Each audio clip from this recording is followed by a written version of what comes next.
Before we jump into today's show and talk about a potential veteran cornerback signing, it's pretty obvious that I'm on cloud nine right now with my Volunteers winning the Natty. So, who do you want to win more? Cleveland Browns or your favorite college football team? I don't think there is a right or wrong answer for this. I do think what team you're a fan of for college is very important. If you happen to be a Browns and Alabama fan, you should pick the Browns. If you happen to be a Browns and Rutgers fan, I don't understand maybe why you pick Rutgers.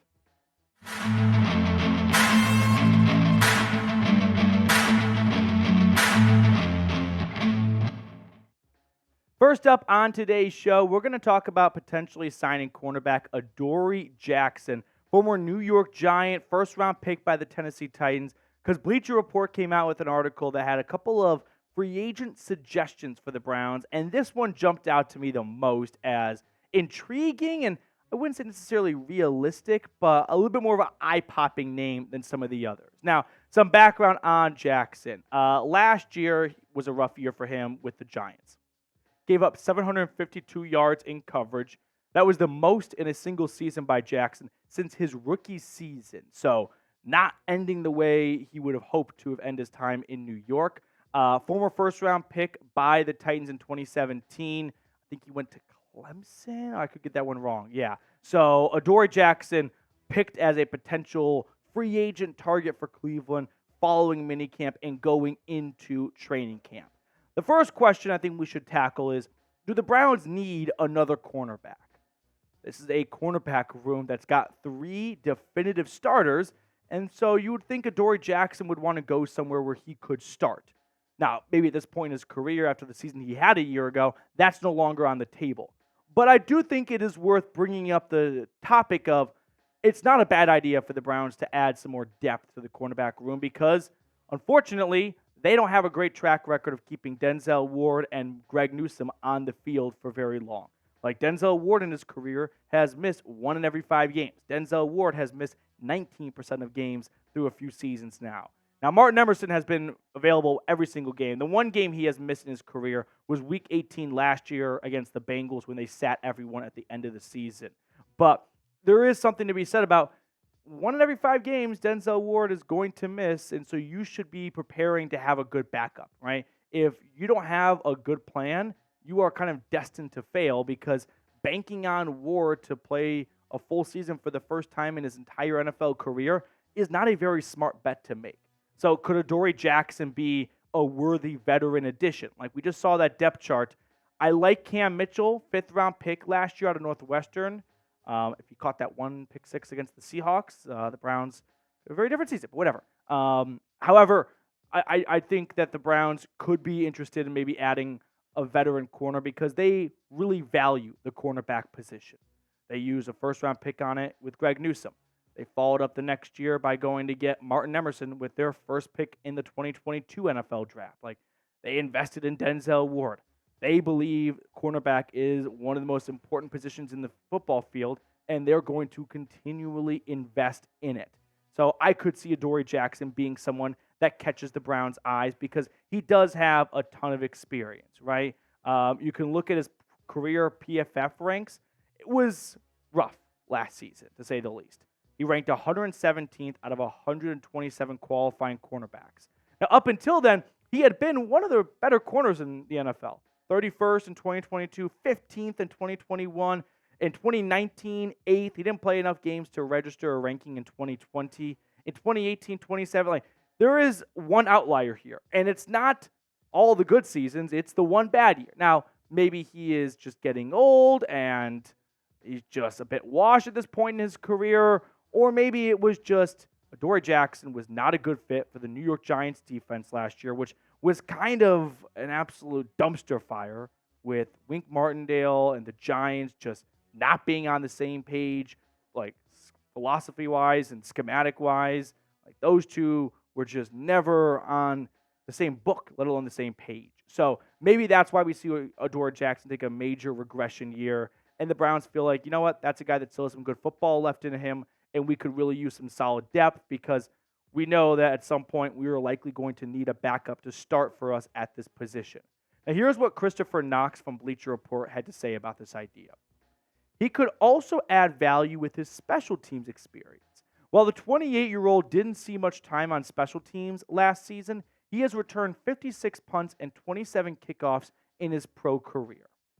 Now, I will buy the idea of signing a guy like Adoree Jackson, who's not going to cost you that much at his age and the way he played last year, just to bring some more depth into the cornerback room. But I am not going to entertain the idea of, plus the special teams bonus here. No, don't do that, Kristopher. I know, believe me, I know it's tough to kind of find content during the dog days of the offseason, June, July, to talk about. Believe me, I understand that. But let's not just make stuff up here. Like, you're not adding special teams with Adoree Jackson, okay? The guy has played 53 snaps on special teams since the pandemic started. Like, he has not been a special teamer in a long time. He was at the start of his career, like a lot of rookies are, but no, when he is getting closer to 30 years old, that is not the time to try and milk some special teams juice out of a guy who has 53 career special team snaps since 2020. I'm not going to entertain that idea. Sure, with the new kick return rules, the Browns are definitely going to be getting creative, and they're going to try and find some good return men to put in that spot. And yeah, Adoree Jackson did take 27 kick returns back in his first few years in the league with the Titans, but that was a long, long time ago. That was at the start of the Trump administration, okay? Let's not try and go back in time here. So, should the Browns add a cornerback? Give me a yes or give me a no down in the comment section. I'm open to adding another veteran corner just as another good depth piece because it's such an important unit and the Browns have struggled staying healthy in that unit. But I'm not going to add Adoree Jackson for special teams. Does not play special teams. Let's just not try and kid ourselves about that.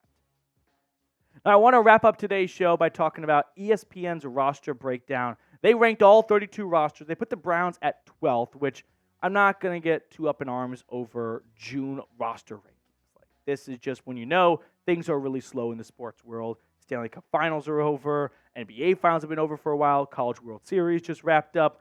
So, yeah, it's not a surprise that ESPN decides the day after the all sports end except for baseball, let's put out roster rankings. But for the Browns, they went, for all 32 teams, biggest strength, biggest weakness, X factor, and non-starter to know. And their biggest strength for the Browns was the edge rusher position. And I agree with this one as well. I mean, you've got Myles Garrett, Zadarius Smith, Okoronkwo, Alex Wright. I mean, look at the numbers they put up. And most importantly, I want you guys to look at the pressures. Sure, Zadarius Smith did not jump off the screen with 5.5 sacks, but 61 pressures. I mean, just prorate that compared to Myles Garrett, 89 pressures. The guy was getting after the quarterback. He did on the first play of the entire 2023 season with Burrow and the Bengals. Now, of course, you want to see those pressures turn into sacks, but even if it does not result in a sack and just results in a quick throwaway and a waste of a down, that's not that bad either. Turn it over from 2nd and 10 to 3rd and 10 thanks to a pressure. So I agree that the biggest strength on this Browns team is probably their edge rushers, and it's mostly because of Myles Garrett, but let's not kid ourselves. Okoronkwo and Alex Wright would be starters on probably a quarter of teams in the NFL, and they are coming off the bench for the Browns. Biggest weakness, they had linebacker position. No, they had running back, excuse me. I had linebacker. So ESPN had running back for their biggest weakness. And I can understand where they come from when talking about the running back position being the biggest potential weakness for this team because there's a big question mark with Nick Chubb and when he returns. And if he misses a good portion of the season, yeah, Jerome Ford and Deontay Foreman are probably not the best candidates to hold down the fort for an extended period of time. Clearly, the Browns are putting a lot of faith in Nick Chubb coming back on the Sooner side. Otherwise, I think they would have drafted a running back. They would have made maybe a little bit of a bigger splash in free agency for a running back. So I understand where ESPN comes from on weakness being running back. But if Nick Chubb is back in September, this is far from their biggest weakness. It's just very black and white when it comes to whether or not Chubb is on the field. X factor for 2024, they put Deshaun Watson. I kind of see where they come from, but I think it's also worth reminding the folks in Bristol. The Browns last year did just fine with Deshaun Watson missing 2/3 of the season. Like, they won 11 games and went to the playoffs, and it wasn't because of Deshaun Watson. Like, sure, he helped win some games, the Cardinals, the Titans game, but let's not joke around here.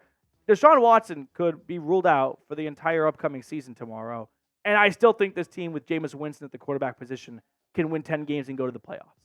I just think they are that talented at every other spot on the field.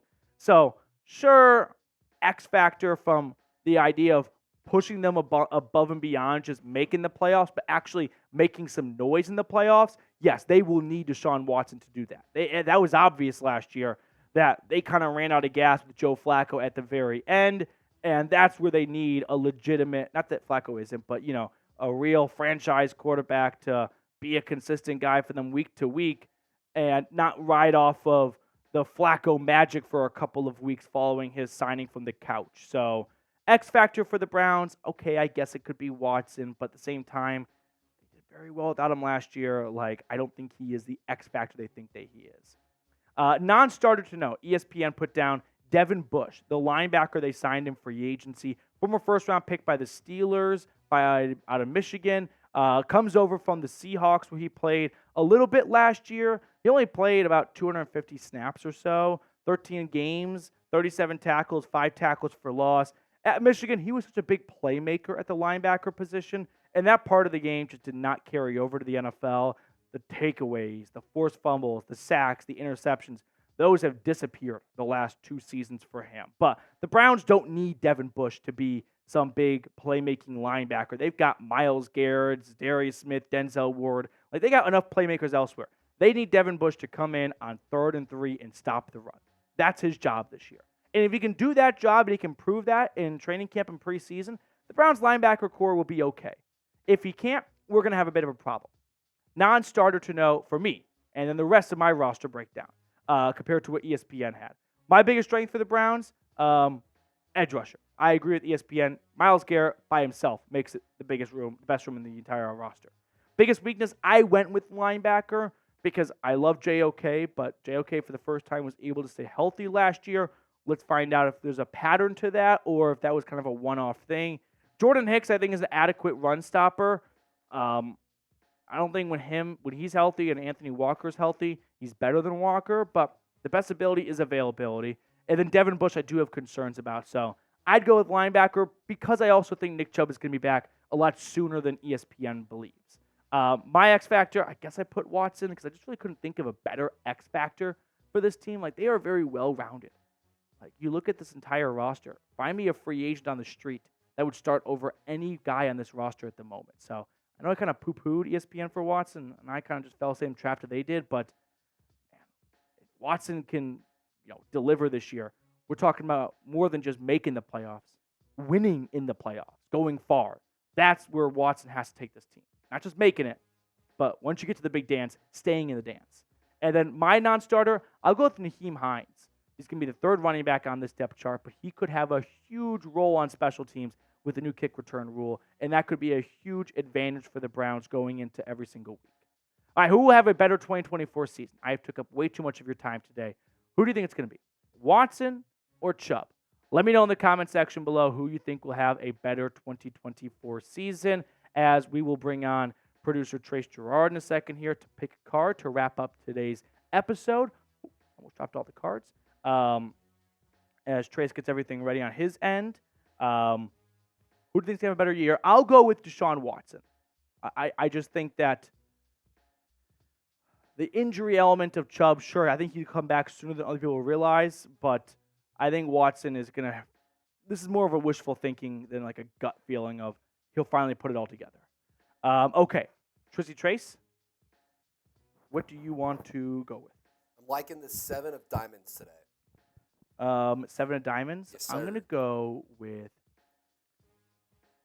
the ace of clubs.